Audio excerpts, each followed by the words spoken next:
الحمد لله رب العالمين والصلاة والسلام على أشرف الأنبياء والمرسلين أما بعد أعوذ بالله من الشيطان الرجيم من همزه ونفخه ونفثه بسم الله الرحمن الرحيم رب اشرح لي صدري ويسر لي أمري واحلل عقدة من لساني يفقه قولي اللهم انفعنا بما علمتنا وعلمنا ما ينفعنا وزدنا علما فبشر عبادي الذين يستمعون القول فيتبعون أحسنه أولئك الذين هداهم الله وأولئك هم أولو الألباب وقل الحمد لله الذي لم يتخذ ولدا ولم يكن له شريك في الملك ولم يكن له ولي من الذل وكبره تكبيرا وقل الحمد لله اور آپ کہہ دیجئے اے اللہ کے رسول صلی اللہ علیہ وسلم الحمدللہ ہر قسم کی تعریف کی جتنی قسمیں جتنی جنسیں جتنی صورتیں ہو سکتی ہیں الحمد میں الف لام جنس کا ہے ہر قسم کی تعریف تمام تعریفیں للہ اللہ ہی کے لیے الذی وہ ذات لم یتخذ جس نے نہیں پکڑا ولدن اولاد کو تمام تعریفیں اس اللہ کی جس نے اولاد نہیں پکڑی اولاد نہ ہونا اللہ کا کسی سے پیدا نہ ہونا اور اللہ سے کسی کے پیدا نہ ہونا یہ اللہ کی بہت بڑی عظمت ہے بہت بڑی شان ہے اللہ کو پیدا شدہ ماننا مخلوق ماننا یہ اللہ کی بہت بڑی توہین ہے اور اللہ کی اولاد ماننا چاہے یہ نہ کہا جائے کہ اللہ مخلوق ہے لیکن یہ کہا جائے کہ اللہ کی کوئی اولاد ہے یہ اللہ کی بہت بڑی توہین ہے یہ اللہ کے ساتھ شرک ہے بہت بڑا اس لیے کہ جو اللہ کی اولاد ہوگی ولیعذ باللہ جیسے لوگ کہتے ہیں تو جو اولاد ہوتی ہے تو وہ تو یعنی اپنے باپ کی جنس میں سے ہی ہوتی ہے نا جیسا باپ ہوتا ہے ویسی اولاد ہوتی ہے جب اولاد بڑی ہوتی ہے تو باپ کی طرح ہو جاتی ہے وہ وہی جنس ہوتی ہے تو خالق کی اولاد وہ بھی خالق پھر ہوگی وہ اور پھر یہ ہے کہ اولاد کے ساتھ کمزوری بھی آتی ہے کمزوری کا تصور آتا ہے کہ اولاد کی ضرورت ہوتی ہے جب انسان بڑا ہو جاتا ہے بوڑھا ہو جاتا ہے تو پھر انسان کو اولاد کی ضرورت ہوتی ہے انسان کہتا ہے اولاد ہوگی میری مددگار ہوگی میری جانشین ہوگی تو اولاد میں ایسی چیزیں لاحق ہوتی ہیں جس میں کمزوری بھی ہے جس میں موت بھی ہے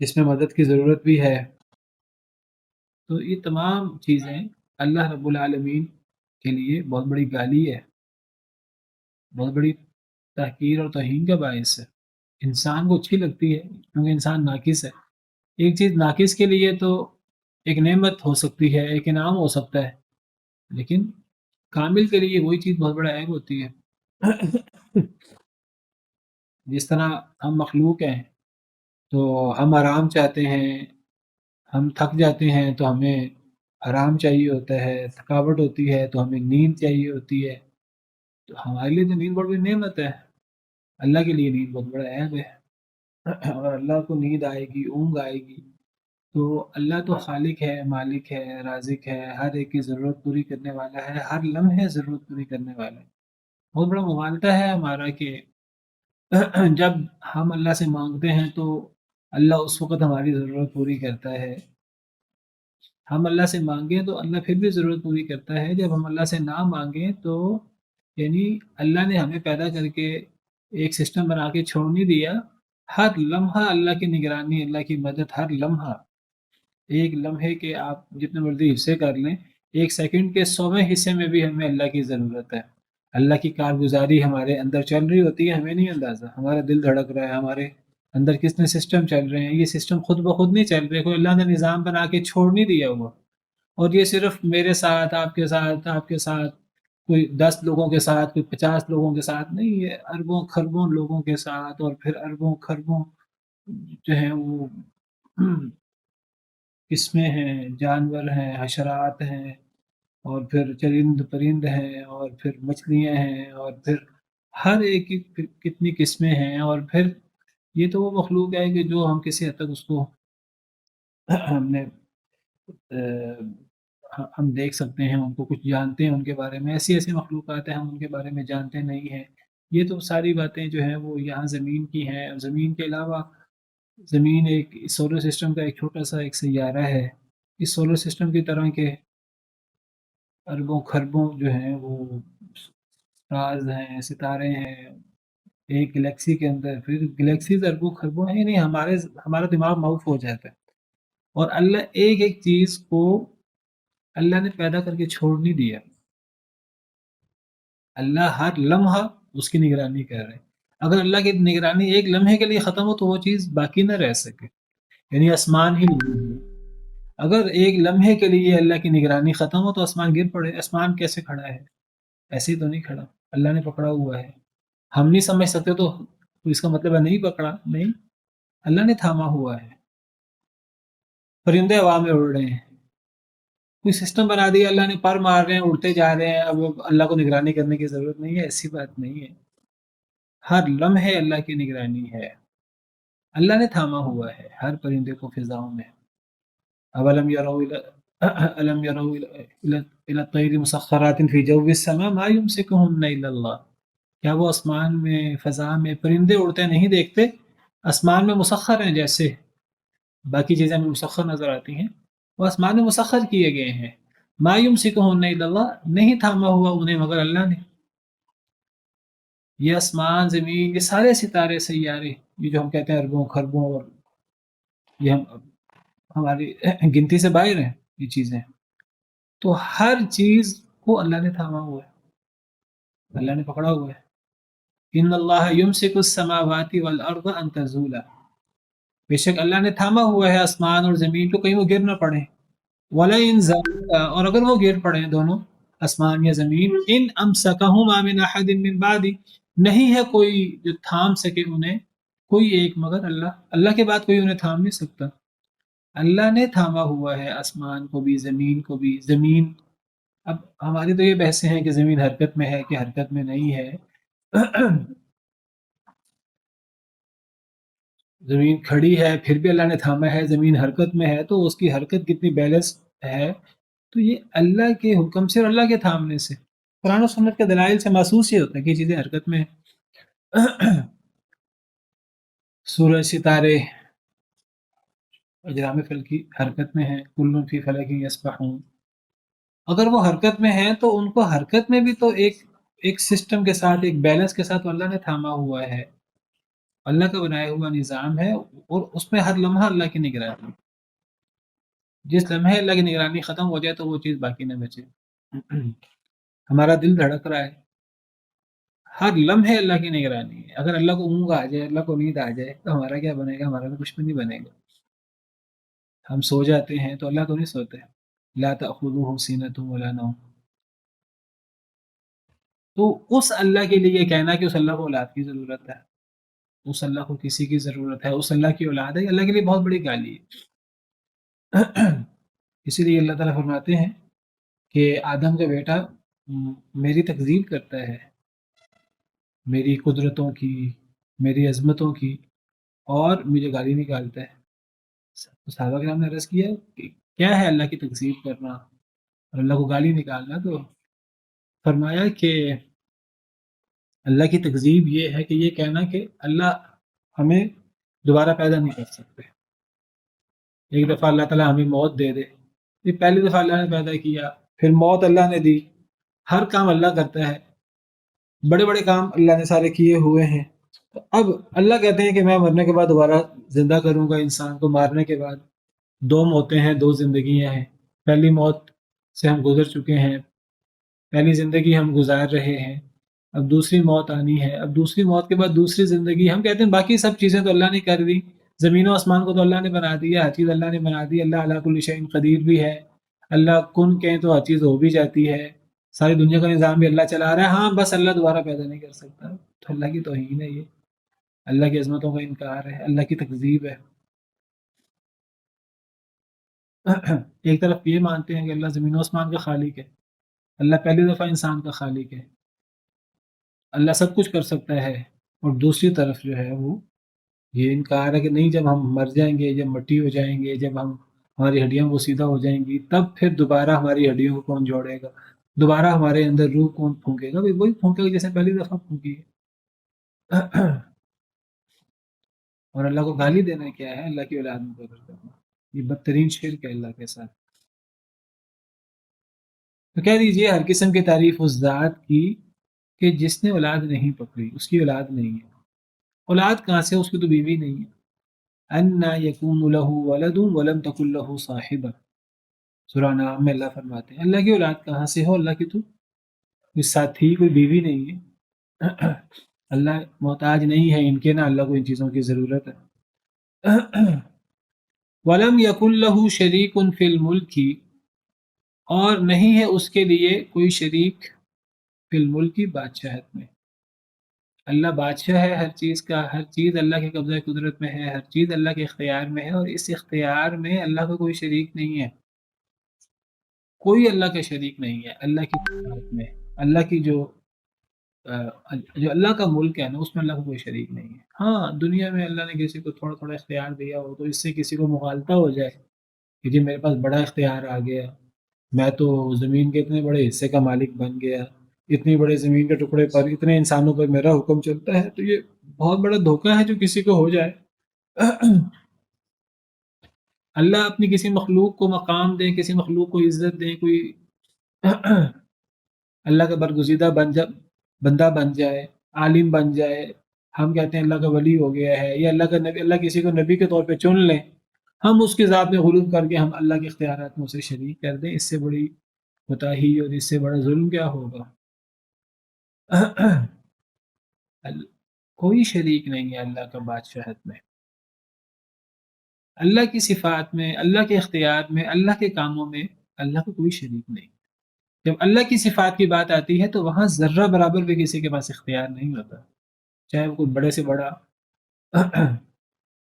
نبی، مقرب فرشتہ ہو، چاہے کوئی جلیل القدر سے جلیل القدر پیغمبر و رسول ہو، چاہے وہ کوئی بڑے سے بڑا ولی ہو اللہ تعالیٰ کا،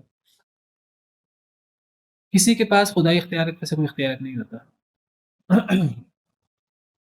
ذرہ برابر اختیار نہیں ہے، اللہ فرماتے ہیں قُلِ ادْعُوا الَّذِينَ زَعَمْتُم مِّن دُونِ اللَّهِ، کہہ دیجئے پکارو ان لوگوں کو جنہیں تم نے گمان کر رکھا ہے اللہ کے علاوہ، لا یملکون مثقال ذرۃ فی السماوات ولا فی الارض، جن کو اللہ کے علاوہ پکارا جاتا ہے، فرشتوں کو پکارا جائے، نبیوں ولیوں کو پکارا جائے، رسولوں کو، جس کو مرضی پکارا جائے اللہ کے علاوہ، جنوں کو، کوئی مخلوق لے لی جائے، اللہ کے علاوہ سب مخلوق ہیں، تو جس کو تم پکارتے ہو پکار کر دیکھ لو، وہ نہ آسمان میں نہ زمین میں ذرہ برابر اختیار رکھتے ہیں۔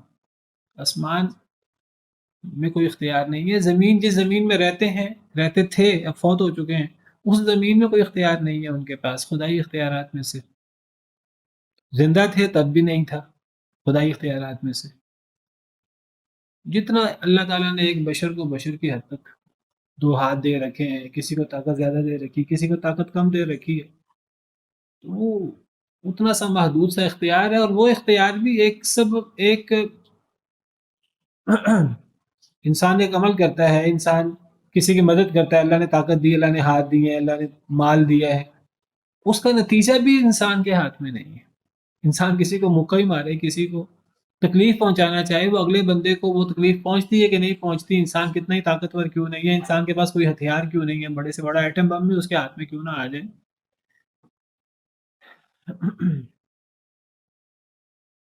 وہ ایک کام کر سکتا ہے، وہ کرے گا بھی تب جب اللہ کا حکم ہوگا، اور اگر وہ کام کر لے اس کا نتیجہ اللہ کے ہاتھ میں ہے، اس کا نتیجہ انسان کے ہاتھ میں نہیں ہے، وہ جو محدود ترین سا اختیار ہے، مخلوق اختیار۔ تو خدائی اختیارات میں سے کسی کے پاس کوئی اختیار نہیں، ذرہ برابر بھی اختیار نہیں، نہ کسی فرشتے کے پاس، نہ کسی نبی کے پاس، نہ کسی ولی کے پاس۔ قُلِ ادْعُوا الَّذِينَ زَعَمْتُم مِّن دُونِ اللَّهِ، کتنی واضح آیت ہے، اس آیت کے بعد مزید واضح آیت کیا ہو؟ اب پھر لوگ جو ہیں وہ فلاں بڑا والا ہے، فلاں بڑا بڑا حاجت روا مشکل کشا ہے، اب لوگ مشتبہ چیزوں سے دلائل کھینچ کھینچ کے لاتے رہے کہ قرآن کریم کی واضح ترین آیات موجود ہیں، ان آیات کو چھوڑ کر مشتبہ چیزوں کے پیچھے جانے کا مطلب یہی ہے کہ آپ کے دلوں میں ٹیڑھ پن ہے. جس کے دلوں میں ٹیڑھ ہوتا ہے وہ سیدھی واضح آیات کو چھوڑ کر، محکم آیات کو چھوڑ کر مشتبہ چیزوں کے پیچھے جاتا ہے. اور اللہ نے اس دین میں مشتبہ چیزیں رکھی ہیں، جان کے رکھی ہیں اللہ نے آزمائش کے لیے، اور وہ چیزیں مشتبہ ہیں. وہ چیزیں جو لوگ ان سے استدلال کرتے ہیں وہ استدلال بھی کلیئر نہیں ہوتا. اب لوگ کیا استدلال کرتے ہیں؟ دیکھو جی فلاں نبی نے، حضرت موسیٰ علیہ السلام نے عصا ڈالا تو سانپ بن گئے. تو حضرت موسیٰ علیہ السلام کتنے بڑے نبی ہیں، کتنی بڑی ان کی پاور، کتنے بڑے ان کے اختیارات. بھائی وہ اللہ کے حکم سے بنا، اللہ کے حکم سے بنا. حضرت موسیٰ کے پاس تو اختیار نہیں تھا.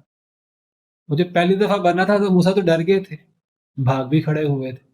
اللہ نے فرمایا یا موسیٰ اقبل ولا تخف انی لا یخاف انک من الآمنین. یا موسیٰ واپس آ جاؤ، ڈرو نہیں، آپ تو امن میں رہیں گے.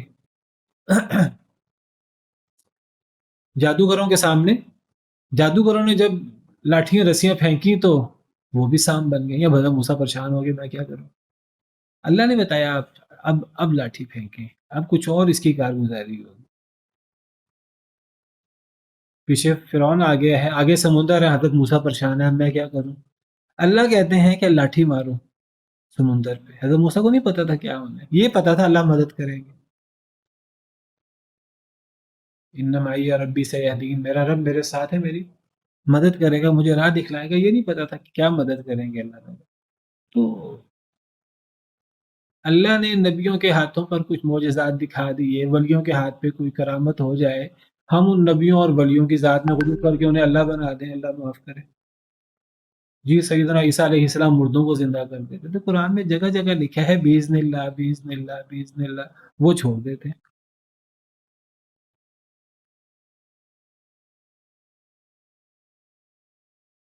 نبی کریم صلی اللہ علیہ وسلم نے یہ کر دیا، فلاں نے یہ کر دیا، فلاں نے یہ کر دیا. یہ اللہ کی طرف سے معجزات ہوتے ہیں، اللہ کی طرف سے کرامتیں ہوتی ہیں، وہ اللہ کی عظمت اور اللہ کی شان ہے، اس سے استدلال نہیں ہو سکتا. اب اس قسم کی چیزوں سے اور اس قسم کے مشتبہ چیزیں اکٹھی کر کے دیکھو جی فلاں کے پاس یہ اختیار ہے، فلاں کے پاس یہ اختیار ہے، فلاں کے پاس یہ. اللہ کہتے ہیں میں نے کوئی اختیار نہیں کسی کو دیا. اللہ کہتے ہیں خدائی اختیارات میں سے کسی کے پاس کوئی اختیار نہیں ہے، ذرہ برابر اختیار نہیں ہے. محکم آیت موجود ہے، ایک آیت نہیں 10 آیتیں موجود ہیں. قل ادعوا الذین زعمتم من دون اللہ، کہہ دیجئے تم نے جن کو تم گمان کرتے ہو پکار کر دیکھ لو اللہ کے علاوہ. لا یملکون مثقال ذرۃ فی السماوات ولا فی الارض، ذرہ برابر اختیار نہیں ہے نہ آسمان میں نہ زمین میں. یہ کہتے ہیں نہیں اختیار ہے. اللہ کہتے ہیں کوئی نہیں ہے، وہ کہتے ہیں ہے. اللہ کہتے ہیں کہ جن کو تم حاجت روا مشکل کشا سمجھتے ہو وہ اللہ سے مدد مانگتے تھے. یہ کہتے ہیں نہیں، وہ ہماری مدد کرتے ہیں. وہ اپنی زندگی میں اپنی مدد خود نہیں کر سکتے تھے، وہ اپنی زندگی میں اپنے آپ کو آزمائشوں سے نہیں بچا سکے. سب سے زیادہ آزمائشیں نبی صلی اللہ علیہ وسلم کی پر آئیں. نبی صلی اللہ علیہ وسلم کو زہر دیا گیا، زہر کے اثرات ہوئے. اللہ نے بتا دیا، اللہ نے مدد کرنی تھی، اللہ نے فوری طور پہ زہر سے بچانا تھا، اللہ نے بچا دیا، لیکن زہر کے اثرات آپ پر ہوئے. اور جب آپ مرض الموت میں تھے تو آپ فرماتے تھے کہ یہ ابھی تک زہر کے اثرات مجھ پر موجود ہیں. تو جو اپنے آپ کو زہر سے نہیں بچا سکے، اللہ کا فیصلہ ہوتا ہے جو پورا ہوتا ہے، تو وہ کسی دوسرے کی کیا مدد کر سکیں گے. سب سے زیادہ آزمائشیں نبی صلی اللہ علیہ وسلم کی. اب ہم نبی صلی اللہ علیہ وسلم سے مدد مانگتے ہیں، یا رسول اللہ مدد کے نعرے لگاتے ہیں. سیدنا علی رضی اللہ تعالیٰ عنہ، ان کے دور خلافت میں جتنی آزمائشیں ان پر آئیں شاید باقی خلفائے راشدین پر نہیں آئیں، باقیوں پر بھی آئیں. میں اس لیے ذکر کر رہا ہوں کہ ان کو حاجت روا مشکل کشا کہا جاتا ہے. ان پر تو بہت زیادہ آزمائشیں آئیں، اپنے آپ کو شہادت سے نہیں بچا سکے. تو وہ اللہ کے پاس چلے گئے، اور اللہ کے پاس جانے کے بعد اب وہ دوسروں کی حاجت روائی بھی کرتے ہیں، مشکل کشائی بھی کرتے ہیں. والعیاذ باللہ. وہ اللہ سے مدد مانگتے تھے. اسی طرح دیگر ولی ہیں، دیگر نیک لوگ ہیں. تو اللہ کی بادشاہت میں کوئی اللہ کا شریک نہیں ہے، اللہ کے اختیارات میں کوئی اللہ کا شریک نہیں ہے. کوئی اولاد نہیں دیتا، اب لوگوں کا عقیدہ ہے، لوگ کہتے ہیں فلاں پیر صاحب اولاد دیتے ہیں، فلاں بیٹے دیتے ہیں، فلاں بیٹیاں دیتے ہیں، فلاں یہ کرتے ہیں، فلاں یہ کرتے ہیں، فلاں داتا ہے، فلاں گنج بخش ہے، فلاں گنج شکر ہے، فلاں غریب نواز ہے، فلاں زندہ پیر ہے، وہ قبر کے اندر دفن ہے اور وہ ہے بھی زندہ دنیاوی اعتبار سے۔ عجیب و غریب عقائد ہیں ہمارے یہاں، اللہ معاف کرے۔ مشرکین نے ہمیشہ سے نبیوں کے لیے، ولیوں کے لیے کچھ نام بنا رکھے ہیں، کچھ صفات بنا رکھی ہیں، کوئی حقیقت نہیں ہے، صرف زبان کی باتیں۔ ان ہی الا اسماء سمیتموها انتم وآباؤکم ما انزل اللہ بها من سلطان، صرف نام ہے، کوئی ان ناموں کے پیچھے حقیقت نہیں ہے، صرف نام ہے، کوئی حقیقت نہیں ہے ان ناموں کے پیچھے۔ یہ نام تم نے بنا رکھے ہیں، تمہارے آباء و اجداد نے بنا رکھے ہیں، ظن و تخمین ہے، کوئی یقینی بات نہیں ہے، لیکن لوگ ہیں کہ وہ پیچھے پڑے ہوئے ہیں۔ اور دلائل کیا ہیں؟ مشتبہ چیزیں موجود ہیں، اور اللہ نے شریعت میں مشتبہ چیزیں رکھی ہیں آزمائش کے لیے۔ اللہ نے یہ دنیا آزمائش کے لیے رکھی ہے، اس میں مشتبہ چیزیں موجود ہیں، ہمارے دین میں مشتبہ چیزیں موجود ہیں۔ اللہ دیکھنا چاہتے ہیں کہ ہم محکم آیات کے پیچھے جاتے ہیں کہ مشتبہ آیات کے پیچھے جاتے ہیں۔ اور جو بندہ یاد رکھیے محکم کو چھوڑ کر مشتبہ کے پیچھے جائے گا وہ گمراہ ہو جائے گا۔ عیسائی گمراہ ہوئے ہیں محکم کو چھوڑ کر مشتبہ کے پیچھے جا کر۔ حضرت عیسیٰ کے بارے میں عبداللہ، رسول اللہ، واضح ترین صفات ہیں ان کی، اللہ کے بندے، اللہ کے رسول۔ دو اور صفات بھی ہیں، کلیمت اللہ، روح اللہ۔ ان میں کچھ اشتباہ ہو سکتا ہے ان سے، حالانکہ ان کا بھی اگر ہمیں عبداللہ اور رسول اللہ کا صحیح ہم ان پر ایمان رکھیں تو کلیمت اللہ اور روح اللہ کا معنی بھی کیا جا سکتا ہے۔ کوئی چیز مشتبہ ہے، ہم ان کو ان صفات کے اوپر رکھیں تو وہ اللہ کے بندے ہوتے ہوئے، اللہ کے رسول ہوتے ہوئے اللہ کا کلمہ بھی ہے۔ اللہ نے کلمہ کن سے باقی مخلوقات کو بھی پیدا کیا، اللہ نے حضرت موسیٰ علیہ السلام کو بھی خاص طریقے سے کن کہہ کر پیدا کر دیا، یہ مراد ہے کلیمت اللہ سے۔ اب اس کے بارے میں عجیب جو ہے وہ فلسفے بیان کرنا اور عجیب و غریب مشتبہ چیزیں بیان کرنا، اصل میں حضرت عیسیٰ اکیلے کلیمت اللہ ہیں، باقی کوئی کلیمت اللہ نہیں ہے، تو اصل میں جب اللہ نے کلمہ کن کہا تھا، وہ کلمہ کن نے حضرت عیسیٰ کی مجسم شکل اختیار کر لی، یہ ہو گیا، وہ ہو گیا، یہ حمل ٹھہر گیا، اور وہ کلمہ کن جو ہے وہ وجود میں آ گیا، وہ اب اللہ کا کلمہ کن ہے، وہ اللہ سے جدا کیسے ہو سکتا ہے؟ وہ اللہ ہے، وہ اللہ کا بیٹا ہے، اور وہ یہ ہے اور وہ یہ ہے۔ مشتبہ چیزوں کے پیچھے پڑھ کر گمراہ ہو گئے۔ اللہ کا بیٹا اللہ کیا دیا؟ اللہ تو کہتے ہیں اللہ کے لیے گالی ہے، اس سے بڑی گالی کیا ہوگی اللہ کی؟ اور اپنی طرف سے اللہ کی عظمت بیان کر رہے ہیں، شیطان پیچھے لگا ہے، اپنی طرف سے اللہ کی عظمت بیان کر رہے ہیں، اور اللہ کی عظمت ایسی بیان ہو رہی ہے اللہ کے لیے گالی ہے، وہ سمجھتے ہیں ہم اللہ کی عظمت بیان کر رہے ہیں۔ روح اللہ، مشتبہ چیزوں کے پیچھے، محکم کو چھوڑ کر مشتبہ کے پیچھے پڑنا صحیح نہیں ہے۔ مطلب آپ نے وہاں پہ جو کیا اسلام دعوت دی، اس ٹائم پہ تو شیخ تھا معاشرے، تو جب آپ دنیا سے پہلے فرما گئے تو اس ٹائم پہ جو الگ معاشرہ تھا، یعنی کہ مسلمانوں کا معاشرہ، وہ اس میں بالکل انٹیکٹ تھا، میں شرک نہیں تھا۔ یہ آپ نے بتایا کہ زندہ پیر اور یہ جناب یا رسول اللہ مدد یا علی مدد اس طرح کا استعمال ہو، تو یہ پھر اسلامک ہسٹری سے کچھ ٹرین ملتی ہے کہ جا کے کہاں پہ جا کے رسپیکٹ ہوئے، کون تھے؟ دیکھیں شیطان موجود رہا ہے ہمیشہ، اور مشتبہ چیزیں جو ہے نا وہ شیطان ڈالتا رہتا ہے، اور لوگ آہستہ آہستہ اب حضرت ابراہیم علیہ السلام کا دین، حضرت ابراہیم علیہ السلام نے کتنی توحید کی بات کی، کتنا شرک کا رد کیا۔ حضرت ابراہیم کا تو قرآن میں جہاں بھی نام آتا ہے ساتھ ہی حنیفہ بھی آتا ہے، اور ساتھ ولم یکن من المشرکین بھی آتا ہے۔ حضرت ابراہیم تو یعنی آج سمجھیے توحید کا دوسرا نام ہے۔ اب دین ابراہیمی کے اندر کوئی شرک کا تصور ہو سکتا ہے؟ اب مشرکین مکہ کہتے تھے ہم دین ابراہیمی کے حامل ہیں، شرک موجود تھا ان میں، بڑا زبردست قسم کا شرک موجود تھا۔ کیسے آیا؟ لوگ جو ہے نا درمیان میں آتے ہیں شیطان کے وسوسوں کا شکار ہو کر، وہ چیزیں شبہات جو شیطان ان کو وہی کرتے ہیں، شیطان شبہات پیدا کرتے ہیں، تو وہ شبہات پھر لوگوں کے دلوں میں انڈیل دیتے ہیں۔ عمر بن لحی نامی ایک شخص تھا، اس نے قریش کے اندر اس نے، عربوں کے اندر اس نے یہ شرک کے بیج بوئے، یہ بحیرہ، صائبہ، وسیلہ، حام۔ نبی صلی اللہ علیہ وسلم نے فرمایا میں نے ابو بن لوہائی کو جہنم میں دیکھا ہے کہ وہ جہنم کے اندر اپنی آنتیں، اس کی آنتیں جو ہیں وہ گری پڑی ہیں، وہ اپنی آنتوں کے گرد چکر لگائی جا رہا ہے اور وہ جہنم کے عذاب میں مبتلا ہے۔ یہ پہلا شخص تھا جس نے من سیب السوائب، جس نے یہ عربوں میں بحیرہ، صائبہ، وسیلہ، حام، فلاں جانور کو فلاں بت کے نام، فلاں بازار کے نام، فلاں گدی کے نام چھوڑ دو، فلاں کو فلاں کے نام چھوڑ دو، یہ ہوگا تو ایسے ہوگا، یہ ہوگا تو ایسے ہوگا، یہ شبہات، یہ شبہات، یہ درگاہ، یہ پیر فقیر اور یہ ساری چیزیں، تو یہ لوگوں سے آتی رہتی ہیں، آہستہ شیطان بس بہکاتا ہے اور لوگ بہکاوے کا شکار ہو جاتے ہیں۔ تو یہ چیزیں ہمارے اندر امت محمدی علیہ صاحب حضرات والسلام میں بھی آئی ہیں، شبہات پیدا کرنے والوں نے شبہات پیدا کیے ہیں۔ نبی صلی اللہ علیہ وسلم کے دور میں ایک شخص تھا ذوالخویسرہ، نبی صلی اللہ علیہ وسلم پر ہی سیدھا ہو گیا، نبی صلی اللہ علیہ وسلم پر اعتراض کرنے لگا، وہ اتنا اپنے تئیں وہ اتنا ایماندار اور اتنا وہ عادل تھا کہ وہ اس کو نبی صلی اللہ علیہ وسلم کے عدل پر اس کو یقین نہیں آیا۔ جب نبی صلی اللہ علیہ وسلم نے بعض لوگوں کو تالیف قلبی کے لیے، جب نو مسلم لوگوں کو جب زیادہ مال غنیمت دیا، بھی آپ اللہ کے نبی ہیں، آپ کے پیچھے حکمتیں ہیں، آپ کوئی چیز اپنی طرف سے نہیں کرتے، تو وہ کہتا ہے کہ آپ عدل کریں، آپ نے عدل نہیں کیا۔ تو یہ جب تکبر اس کے اندر آیا نیکی کا کہ جی خیانت نہیں کرنی، اور اس کے اندر یہ آیا کہ میں بڑا عدل پر ہوں اور میں خیانت نہیں کرتا، اور اس کو وہ اتنا تکبر ہوا اسے اپنے عدل کا کہ اس کو نبی پر شک ہونے لگا۔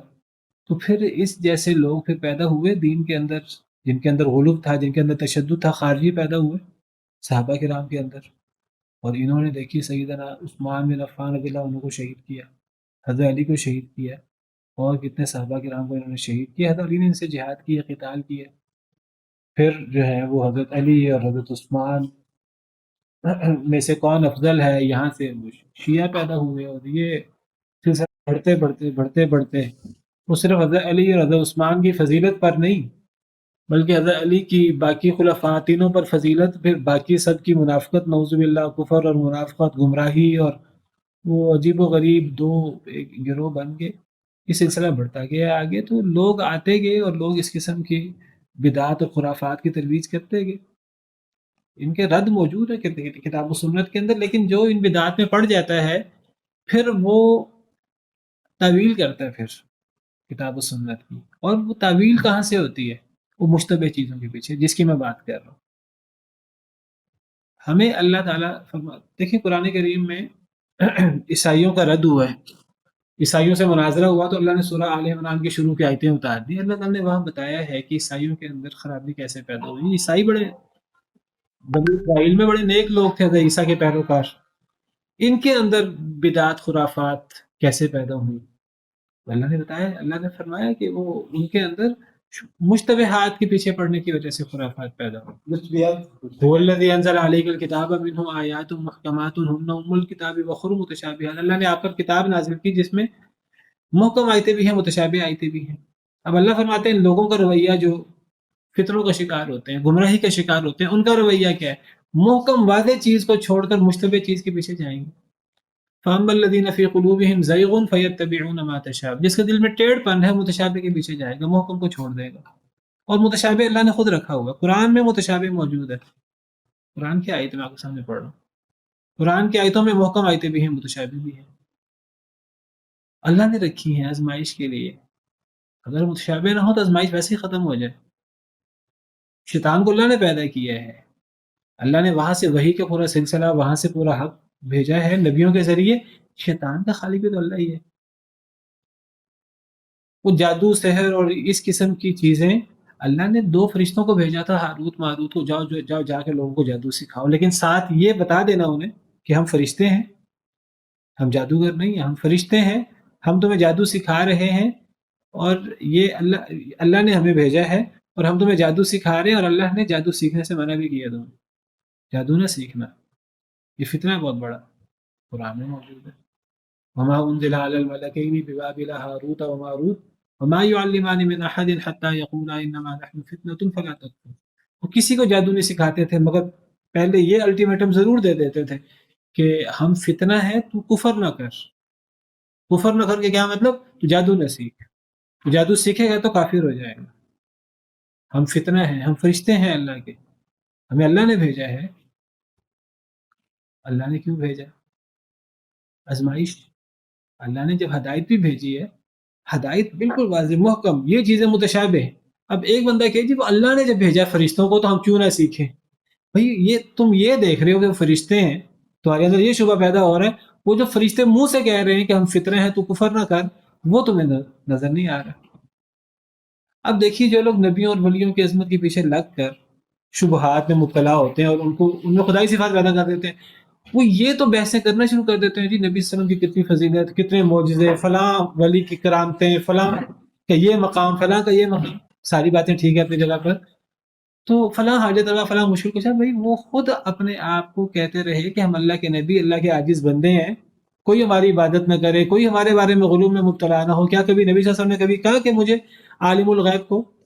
نبی صلی اللہ علیہ وسلم تو قرآن میں کتنی دفعہ موجود ہے، احادیث مبارکہ میں کتنی دفعہ موجود ہے، آپ نے اپنے سے علم غیب کی نفی کی ہے. کسی نے یہ کہہ دیا، کسی صحابی نے، آپ کا مقام ہے، آپ کا مرتبہ ہے، کسی صحابی نے یہ کہہ دیا مغالطے سے، ما شاء اللہ وشئت، جو اللہ چاہے اور آپ چاہیں، آپ نے فرمایا کہ یہ شرک ہے، مجھے اللہ کے ساتھ شریک بناتے ہو. کہو جو اللہ اکیلا چاہے. آج کہنے والے کہتے ہیں اللہ کے ہر معاملے میں نبی کو شریک کر دیتے ہیں. نبی صلی اللہ علیہ وسلم نے تو اتنا بھی برداشت نہیں کیا. تو نبی صلی اللہ علیہ وسلم تو ان چیزوں سے انکار کرتے رہے. وما كان لبشر ان يؤتيه الله الكتاب والحكم والنبوة ثم يقول للناس كونوا عبادا لي من دون الله. کوئی ایسا بشر نہیں ہے جسے اللہ نے کتاب دی ہو، حکمت دی ہو، نبوت دی ہو، پھر وہ لوگوں سے کہ میرے بندے بن جاؤ اللہ کے علاوہ. کسی اللہ کے رسول نے ایسے نہیں کہا. حضرت عیسیٰ کو یہ کہتے ہیں کہ وہ اللہ ہیں اور اللہ کے بیٹے ہیں.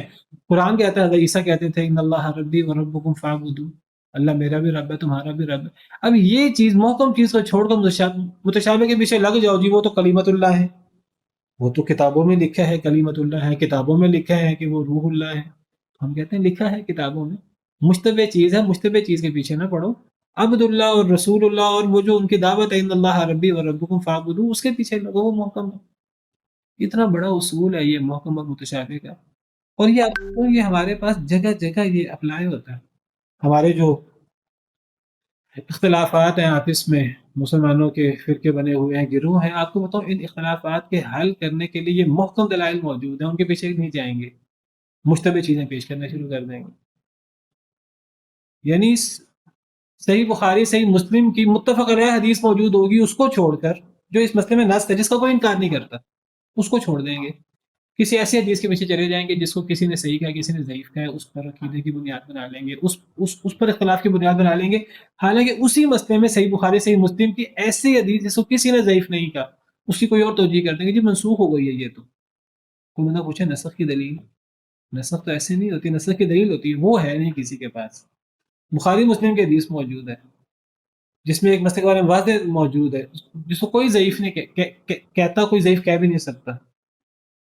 جس حدیث کو بعض ضعیف کہہ رہے ہیں، بعض ضعیف نہیں کہہ رہے، مشتبہ حدیث ہے، تو اس کے پیچھے پڑیں گے اور کوئی یہ حدیث پیش کرے گا جی منسوخ ہو گئی ہے.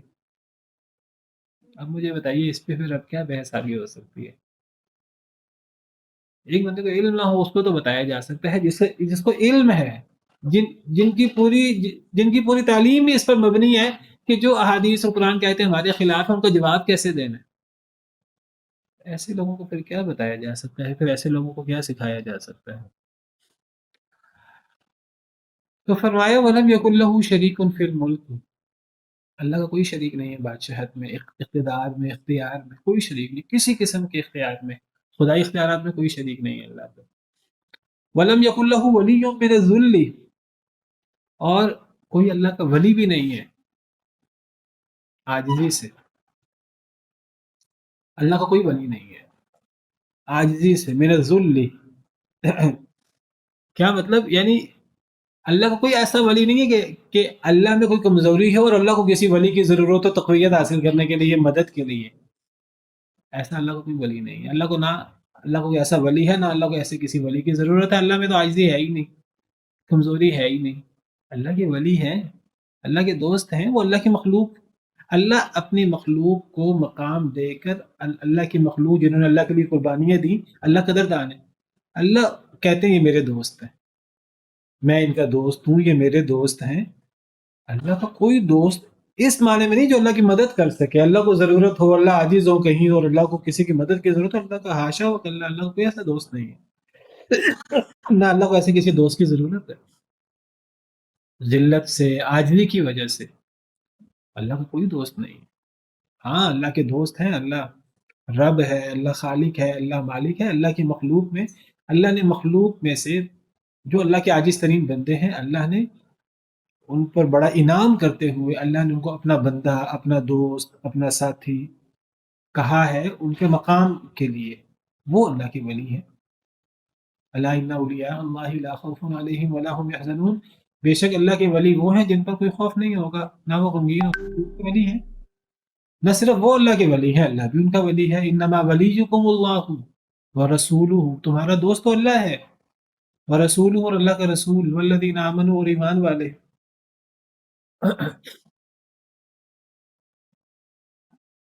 اللہ بھی دوست ہے، اللہ مدد کرنے والے، مددگار ہے۔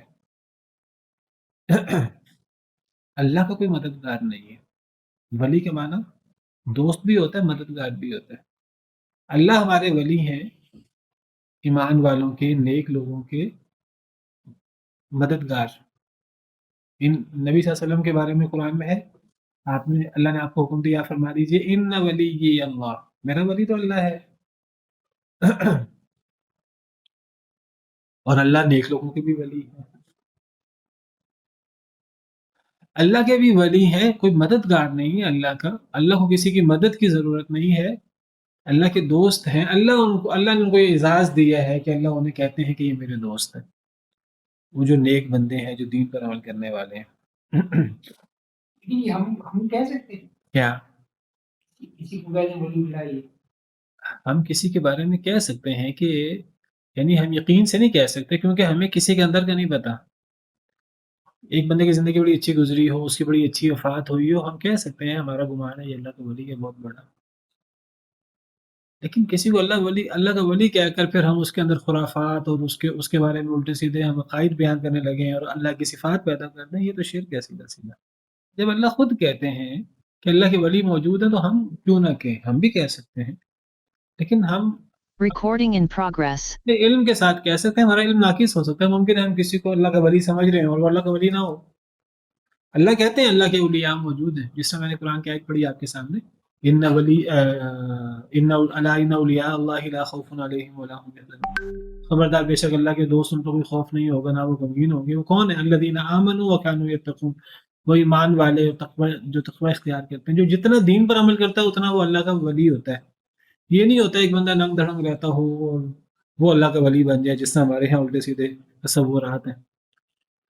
حدیث سے، نبی صلی اللہ علیہ وسلم کی حدیث ہے کہ اس میں اللہ تعالیٰ فرماتے ہیں، جسے قدسی ہے، من عادى لی ولیا فقد آذنته بالحرب، جو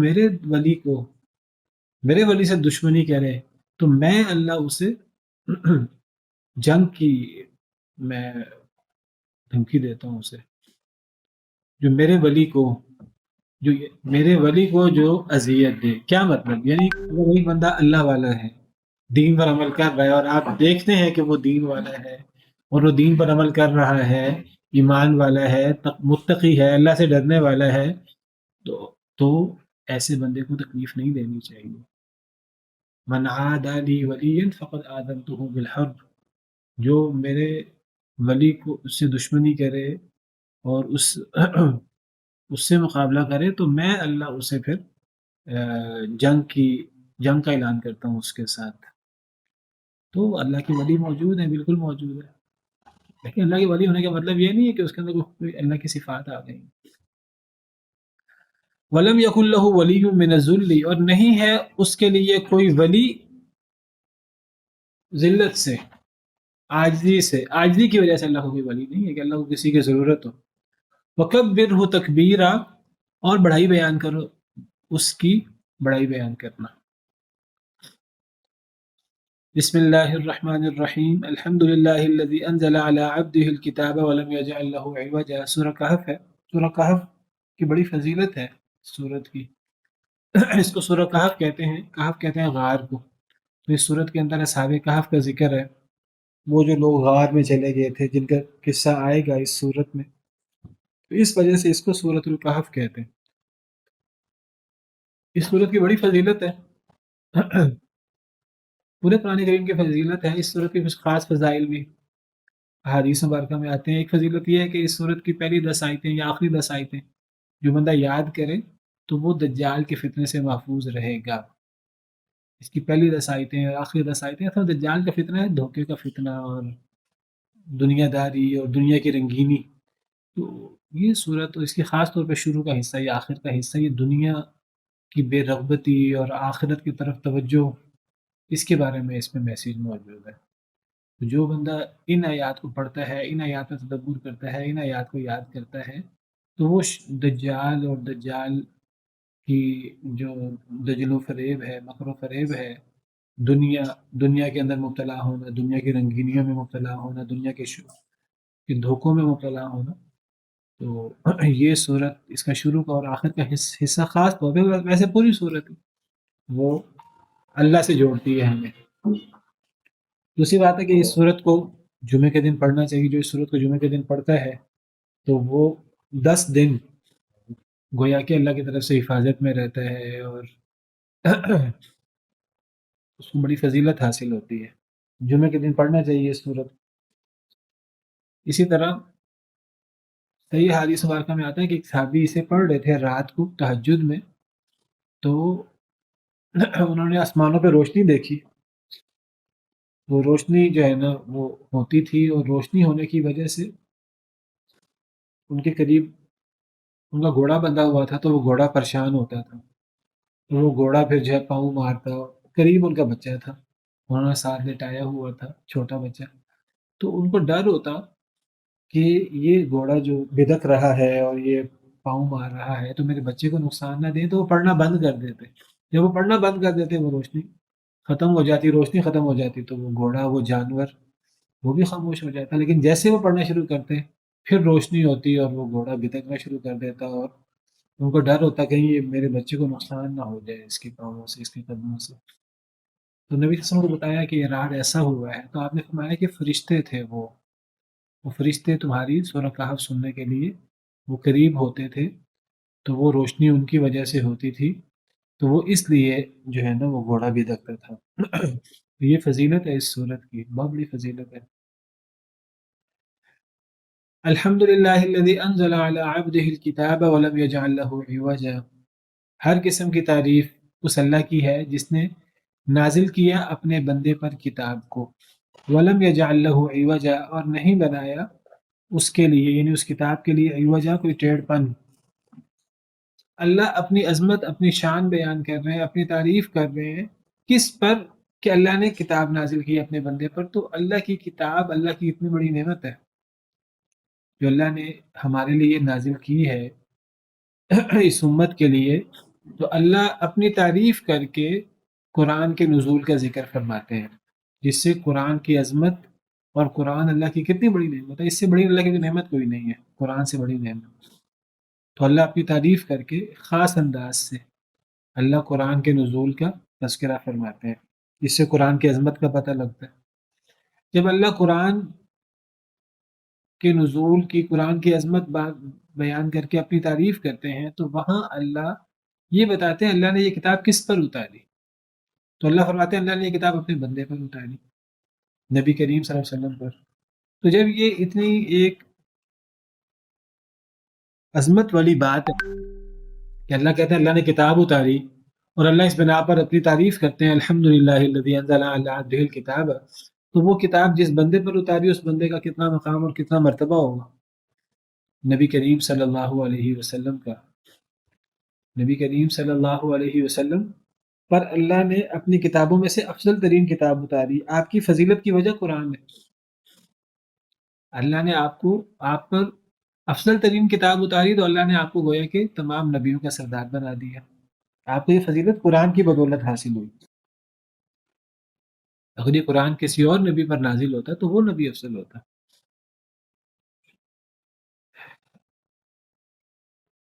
اس سے آپ کی اللہ کے ہاں فضیلت ثابت ہوئی، اس قرآن کی وجہ سے اس امت کی فضیلت باقی امتوں پر ہوئی، اس قرآن کی وجہ سے اس رات جس رات قرآن نازل ہوا لیلۃ القدر، اس کی فضیلت تمام راتوں پر 1000 مہینوں سے زیادہ افضل، یعنی ایک رات لیلۃ القدر وہ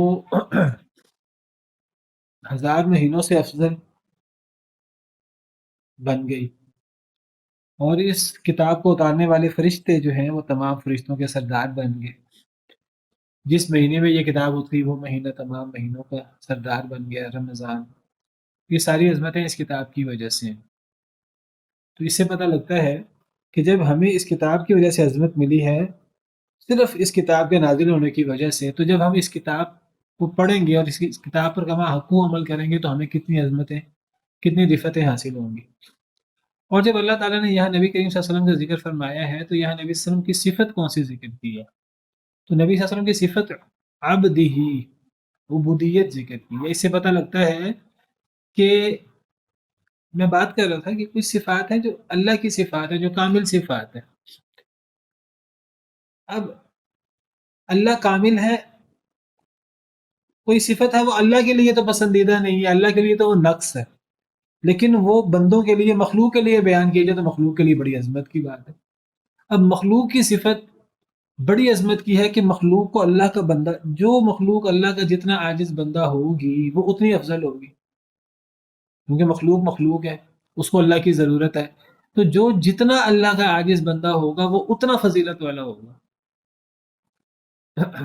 اللہ کے لیے یہ بہت بڑا عیب ہے، اللہ مخلوق، اللہ عبد ہو، اللہ کسی کے سامنے عاجز ہو، لیکن مخلوق کے لیے یہ بات کتنی فضیلت والی ہے۔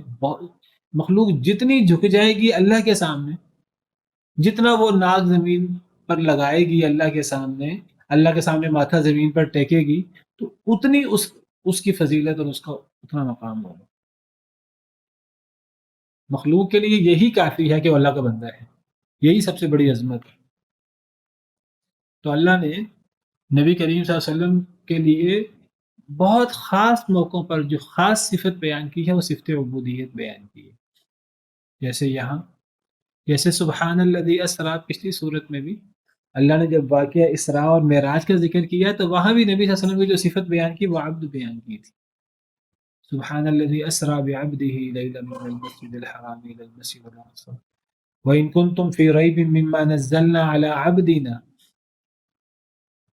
حضرت موسیٰ علیہ السلام کو بھیجا کہ موسیٰ مزید علم کی ضرورت ہے، تو جب حضرت موسیٰ علیہ السلام کو بھیجا حضرت خضر کے پاس، تو حضرت خضر کی جو صفت بیان کی ہے وہاں، کون خضر ہے؟ حضرت موسیٰ کہتے ہیں کہ اگر مجھے